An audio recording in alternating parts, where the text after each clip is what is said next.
আম দিয়ে ডাল।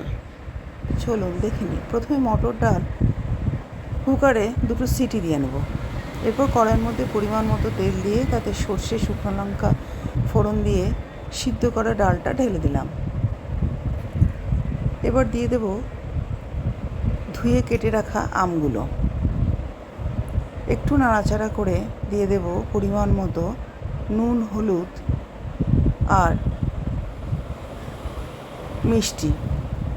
এই মিষ্টি অনেকেই দেন না, আমি একটু স্বাদের জন্য দিই।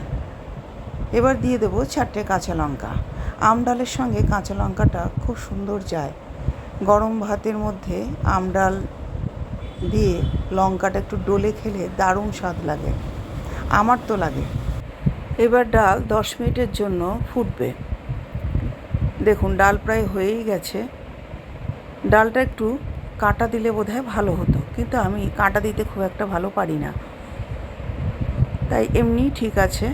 ডাল হয়েই এসছে, প্লেটিংও করে নিয়েছি। বাড়িতে একটু পাতলা ডাল ভালোবাসে আম ডাল ক্ষেত্রে, তাই একটু পাতলাই করেছি, খেতেও স্বাদ হয়েছিল। গরমকালে এই আম ডাল খুব খান, তেঁতুর ডালও খান, তাই গরমে আম ডাল বানান, খান, আর সবাই ভালো থাকুন।